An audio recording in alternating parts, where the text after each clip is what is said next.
This is Jeremy Poplin with Thunder Breakdown. All right, welcome in as we start another live Thunder Breakdown here after Game 4. SGA is currently on the floor doing his post-game interview, and I just have one question as we kick off the stream. How in the world did that happen? This team looked absolutely cooked in the third quarter. It looked bad at the beginning of the fourth quarter. It looked like they were running out of the gas. It was eerily similar to what we saw in Game 3 with the way that this team was seemingly out of answers for Indiana. No team has pushed Oklahoma City so far this season the way that Indiana has.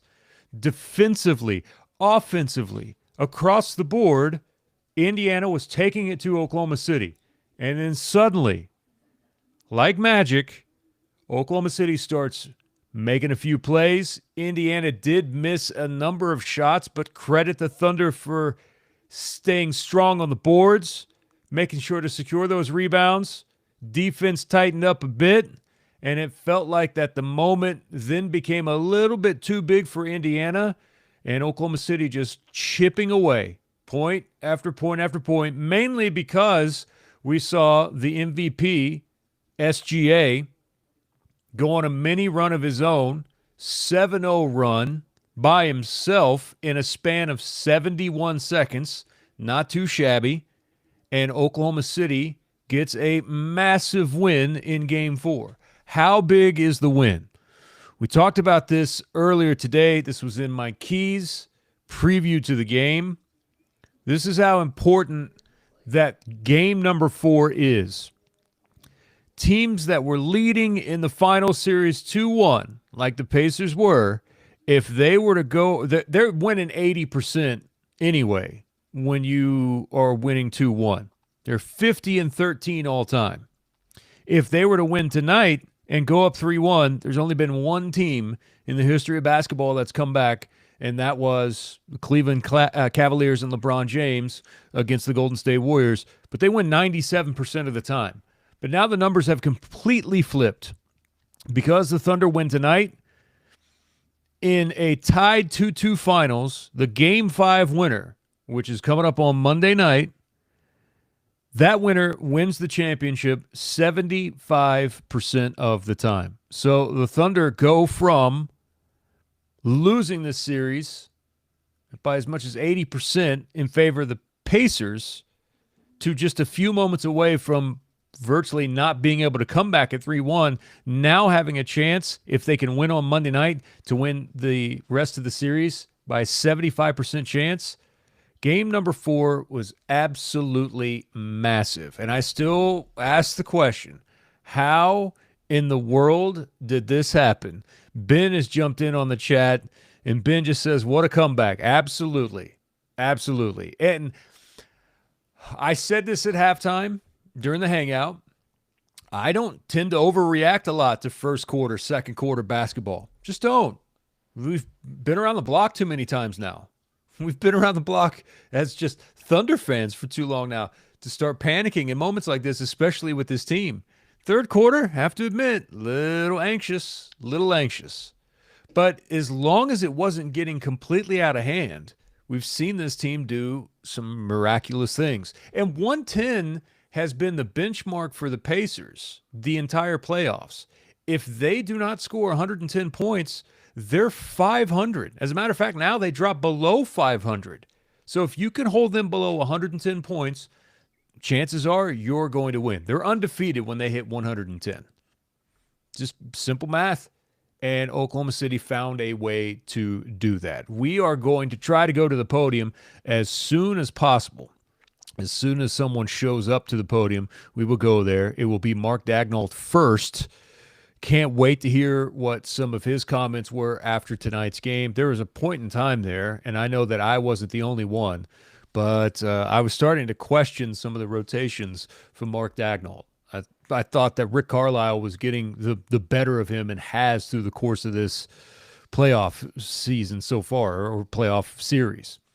And it goes back to the double big lineup there at the end, kind of settles things down a little bit. A ton of credit right now goes to Chet Holmgren for the way that he was out defending there towards the end of that game. I thought that Chet played a very big role in Indiana missing a ton of those shots there late. And you could see like Halliburton was trying to work Chet multiple times. He got the better of him there a lot in the third quarter, but down the stretch, that is where Chet was great. I thought he had a great fourth quarter. He had 2 buckets, 5 rebounds. 3 of the 5 rebounds that he had were offensive rebounds, multiple stops when the Pacers tried to catch him in more isolation. He was limping out there on the court at times. Made contact there on the shin, had a couple of hard falls on the floor. But man, Halliburton was hitting him with hesitation, dribbling by him a lot, and then got him on 2 more switches down the stretch, went back to the step back both times, and that jumper was way short because Chet had closed out much, much quicker than what he has in the past. But man, if there's one word that comes to mind, it's perseverance from Oklahoma City. A lot of that, I think, is sparked by their bench. I went over what SGA and that performance meant to the Thunder. But to me, this is also about guys like Chet, but also guys like Caruso. Man, what an absolutely great series from Alex Caruso. Did it again tonight, 20-plus points, and you're sitting there like, yeah, it's not going to happen. But in another dimension, like you might start looking at what Caruso has done with a few like MVP nods. And tonight, clearly, with some of the big shots that he hit, some of the turnovers that he created, yeah, nothing's perfect. I don't think anything was perfect about tonight. It doesn't have to be perfect, but Caruso has had a great, great series so far and another massive, massive game tonight as well.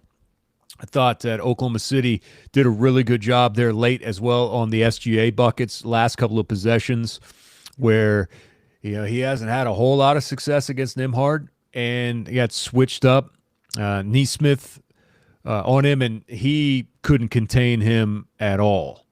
And SGA went to work there at the very end. And I don't know. I'll have to go back and look.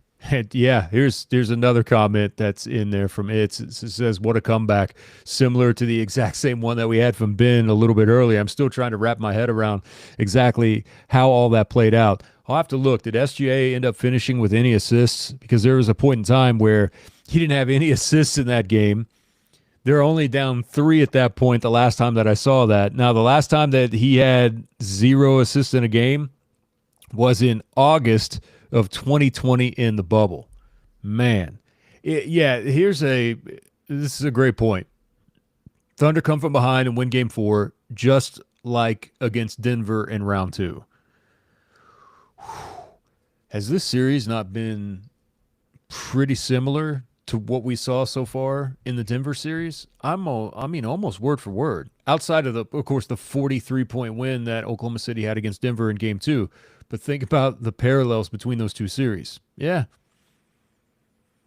A big time. And I'm trying to remember, did Denver have a 6-point lead going into the fourth quarter in game 4? I think they did. So again, more similarities between the two series. And as soon as Mark gets to the podium, we'll make sure and head there here in just a couple of moments. I was kind of trying to look down here at my notes that I was making as we were heading down the home stretch here. Shea at one point had 22 on 22 shots to go with those 0 assists. Again, just another part of I'm not exactly sure what I just watched. The Pacers, if you remember, going into this or with this postseason, when they had a fourth quarter lead of 7+ points, they were 7-1. That one loss was at home. It was a double-digit lead in the Eastern Conference Finals against the Knicks. That's when Cat stuffed the Pacers, and Indiana kind of lost their path.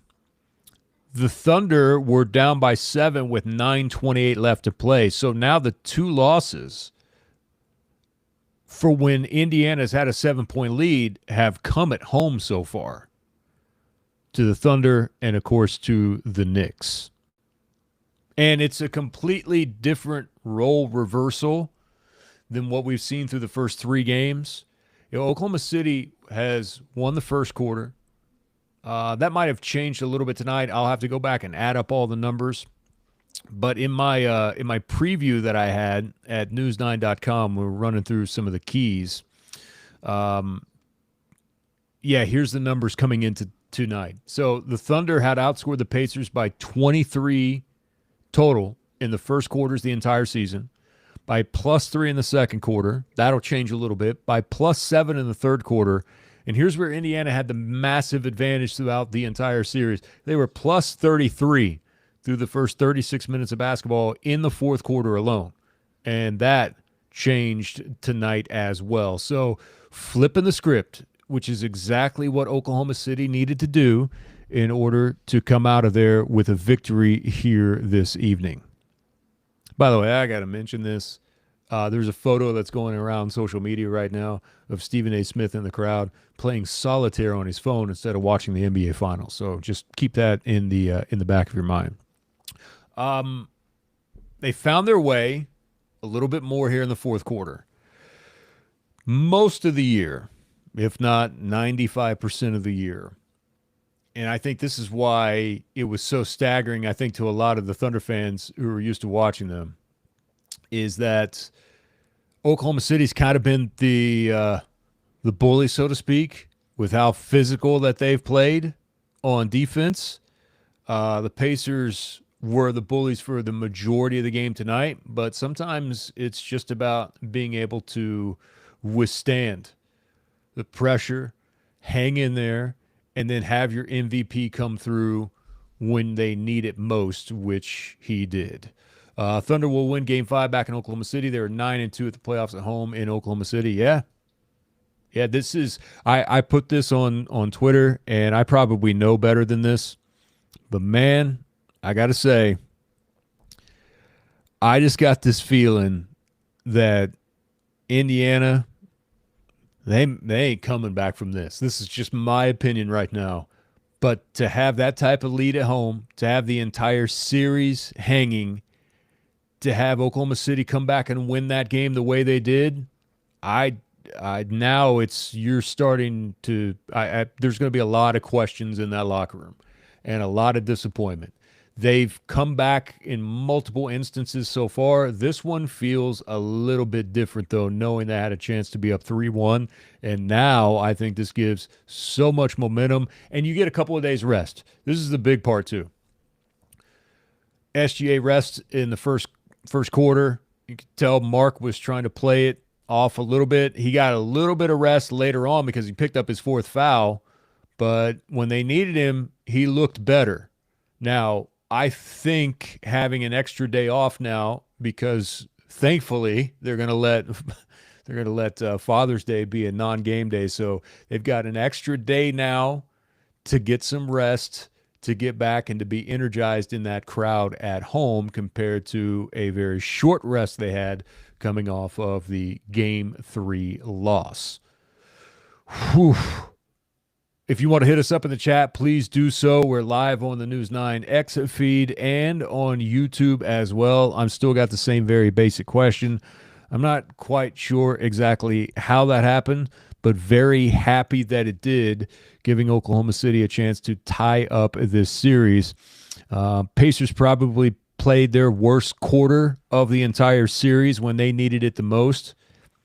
17 points in the fourth quarter. A lot of that is due to the incredible Thunder defense as well. All right, let's head to the podium as Mark Daigneault is speaking with the media after the win tonight. So give me just 1 second, and we will get that for you. Within striking distance, 8-10, and then we're able to close in the fourth. I thought Lou, in particular, just set an unbelievable tone defensively in the fourth quarter.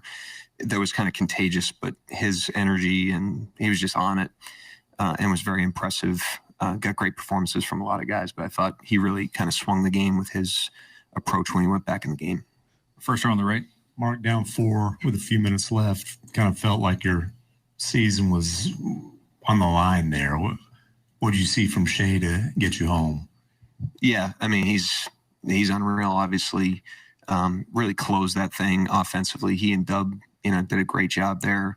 Just execution-wise, the shot making, he was outstanding. But I just thought the whole team, that was an uphill game against a great team. I mean, this is one of the best teams in the league in the last couple months since All-Star break. And they're a hard team to beat here. They're a hard team to beat, period, obviously. So I just thought we gutted it out on a night where we really didn't have a lot going, especially offensively. Second row, middle, Barry. Yeah, Barry Trammell, Tulsa World. Mark, going on what you just said, just how hard it looked like everything was hard, even when you're producing points or even stopping them. Just looked like they were getting better shots. Just looked like the whole night was just hard. Yeah, it was. I mean, they're a great team. There's again one of the best teams since All-Star break. They've been on an incredible run in these playoffs. They play with unbelievable confidence. They play with unbelievable competitiveness. And I just thought they were super physical on the perimeter again tonight with their pressure and made the game very difficult on us. I thought we were able to tap into that in the fourth quarter, especially on the defensive end. Second row on the left. Daniel Belvia. So the last couple minutes of the game, their offense didn't really get much going. What did you see from you guys to kind of take them out of most of their actions down the stretch? Yeah, really good execution, made them earn everything. Just like competitive will. I just thought we showed great will tonight. Lou, Chet, Caruso was huge, obviously. K-Rich gave us huge minutes.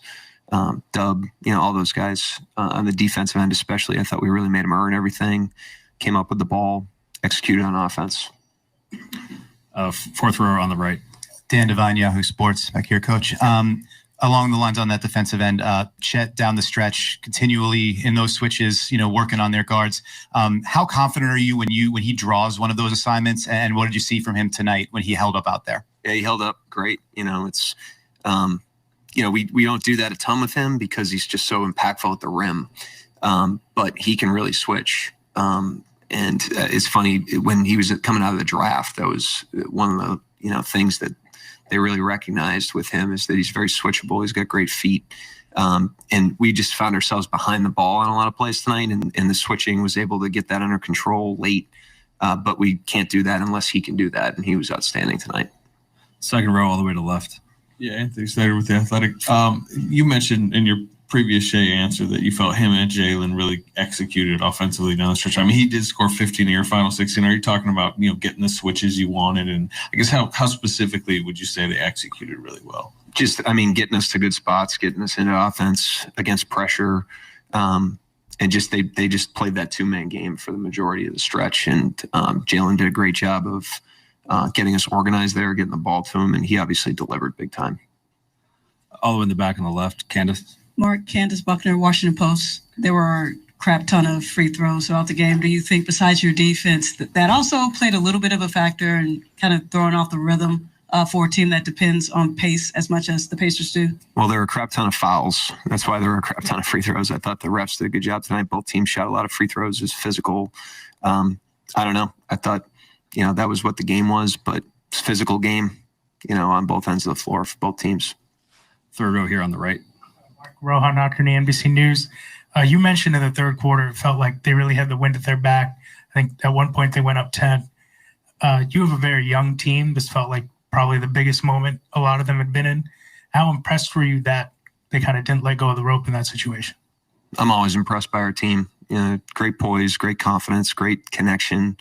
The communication on the bench I thought was outstanding. Most of the guys that weren't playing, I thought were like Jay Will, had an unbelievable voice tonight in a lot of those huddles. When you're on the road like that, it's just you. That's your unit. And those guys did a great job staying in it because that was a hard game. And a hard game for us. We just could not get a lot going for a lot of especially the third. And just to hang in there, it kind of showed who we are. I didn't think it was anything different from what we've been, but we definitely showed who we were in that situation. First row all the way to the left. Mark, all season long, you guys have prioritized the paint to be kind of recession-proof. What did you see in terms of just the resolve and the game plan commitment that your guys had even when, shots were going in for them and weren't for you, particularly in the first half? Yeah, I thought we kind of manufactured that win, with the defense down the stretch, certainly, but, paint defense, second chance points. We're 3 for 17 from 3, but we got to the paint ourselves. And like I said, just kind of scraped together enough to win the game. And you got to be able to win games like that. It's not always going to be pretty, especially in the playoffs against a great team on the road. First row right here, Jenny. Hey, Mark, Jenny Carlson with the Oklahoman. You mentioned Alex in passing, but he scores 20 and hits 7 of 9 shots. I mean, in addition to all the defense, what about his game tonight maybe helped not only, young guys in a tough situation, but just, the tangibles that he brought tonight? No, he's a competitive monster, clearly. And he's proven that time and again over his career, certainly in these playoffs. But he was huge tonight, offensively, even early in the game.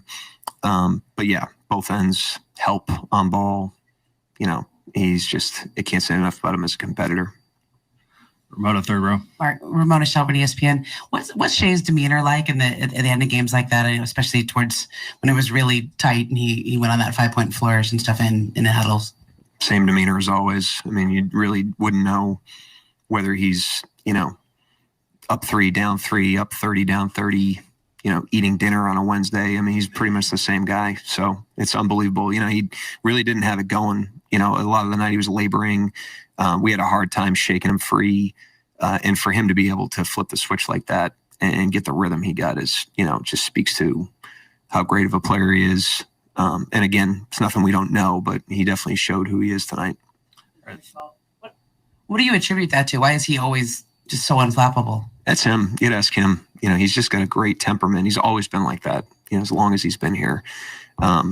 We've lost 40-point games, and worse, and he's been the same guy. He's just got an unbelievable command over himself.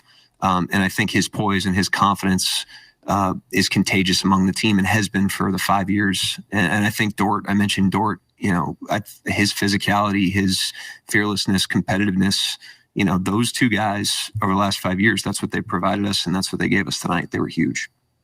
Right here in the middle.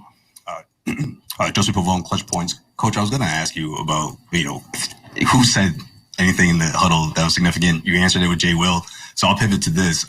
For people who haven't necessarily following this team closely, just speak to what SGA, like you said, the 2-man game between SGA and Jalen Williams and how huge they were and how, what they do in that fourth quarter late game execution, what you've seen all season long, and to do it on the biggest stage and arguably the biggest games of their careers. How incredible is that hearing? Yeah, I just thought, we've really slammed the door on games for a lot of the season. We've done a really good job. And in games 1 and 3, we didn't do a great job of it. And I just thought that was kind of our best rhythm of the night, is the stretch. And those guys had a lot to do with it. And so we got to get better now, that's a really good team that has really found some solutions against us. So as we go home, we have to evaluate things on both ends of the floor. But in the meantime, that was just like a great blood and guts win. Second row, Barry. Right behind you. Yeah, Mark, you went back to the big lineup and didn't get off to a very good start. What made you went back to it twice more in the game? What did you like about it, even when things didn't go well early? That lineup has very distinct strengths, and you can draw on it at different times. It was a point to get Hart more minutes tonight. I thought he's been helpful in his minutes. But in terms of the lineup, we go into every game trying to figure out the formula to win that game, and that's what we thought was best to win game 4 tonight. Thank you, Coach. Yep, thank you. All right. Well, that was Mark Dagnall with some of his comments after that game is over. And I thought that his line that basically said, we had to manufacture that one. I thought that that's a pretty good way to describe that win from OKC, was manufacturing that win. You're going to go through things like that in the playoffs, and they have a number of times, and I'll show you just how close that a game like this has been to others in just 1 second. But I thought that was a very, very good way to phrase that. All right, I want you to look at this because I found this tweet from Law Murray, who's great, by the way. If you can see that, comebacks in the 2025 NBA Finals. Game 1, Thunder led by 15 with 9:42 left. The Pacers outscore OKC 32-16 the rest of the game. Game 4, Pacers lead by 10 with 14:08 left. The Thunder outscore the Pacers 35-18 for the rest of that game. I mean, that right there, on top of how we talked about earlier, that it was eerily similar to how the series with Denver looked. Starting to see a little bit of repeats here through the course of some of these games. Keith Law had another good tweet just a moment ago, just to kind of give you an idea of how things looked there in the fourth quarter. Oh, yeah, here it was. Let me make sure that I have this one correct from Keith. He said the Pacers missed all 8 of their fourth quarter threes. That's the most missed threes without a make in the fourth quarter by the Pacers the entire year. They hadn't done that yet. Regular season and postseason. The only 3 made in the fourth quarter by either team was SGA. And what a massive 3 that it was in that moment. How about that? I mean, we've seen it seemingly a lot of firsts in this series. I mean, keep going back to Game 3 and everything that some of the Pacers bench players accomplished. But, man, that is absolutely crazy. If you're just joining us and you missed this off the top, I want to hit this again. So, in a 2-2 finals, the series is tied at 2 games apiece. The Game 5 winner wins the title 75% of the time. They're 23-8. That's how important that this win was tonight for Oklahoma City. So we heard from Mark. We'll hear from a player before we end up wrapping it up on this end here in just a little bit. But, man, it's got to feel weird for Indiana to kind of have it done on them instead of them doing what they've done the entire playoffs. But OKC erases a 10-point second-half deficit, beats the Pacers 111-104, 35 points from SGA, 27 from J-Dub. And now SGA's average is up to 32 points per game. A lot of missed free throws as well. I did laugh at the Mark's facial expression when the reporter said, hey, crap ton of free throws. And he followed up with, well, there was a crap ton of fouls. Yeah, there was. Scott Foster had to make his presence felt on the floor tonight. A lot of the fouls on Oklahoma City in the fourth quarter, look, they foul a lot anyway. A lot of the fouls, I think, in the fourth quarter were just because Indiana was again just crashing the boards and trying to play physical with them, and that caused Oklahoma City to react to what was happening there on the floor. Few other things here that stand out. How about Mathurin missing free throws? Missed 3 big ones. The first 2 that he missed were probably what ended up cooking the Pacers as much as anything. We'll see if a player comes up to the podium here in just a second or not. Siakam was the Pacers' leading scorer with 20 points. He had 0 points in the fourth quarter. Nesmith, Nembhard, they went 1 of 7. Only Tyrese Halliburton, who scored 8 of his 18 points, could get anything going at all. And again, it was SGA. 15 points in the fourth, all 8 of his free throws.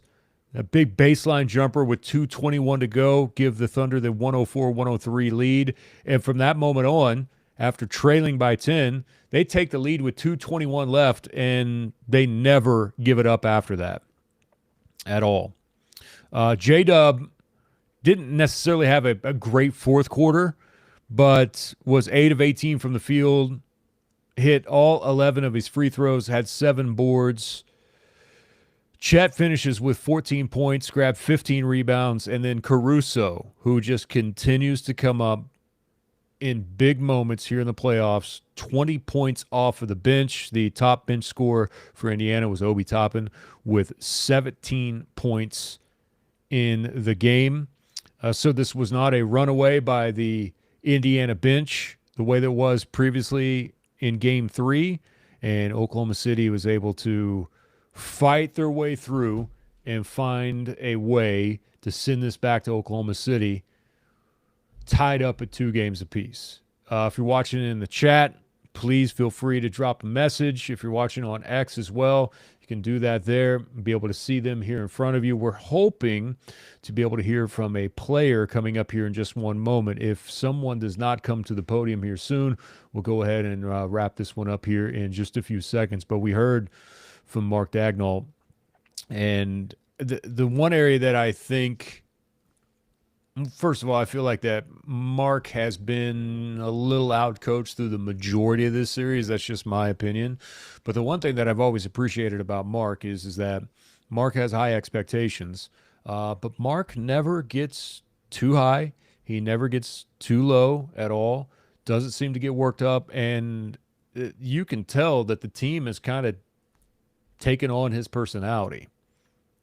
Which is impressive for a coach that doesn't necessarily, I say tenure, but hell, by now, Mark is the 3rd longest tenured coach in the league with all the firings that they've had, and he got hired in 2020 for crying out loud.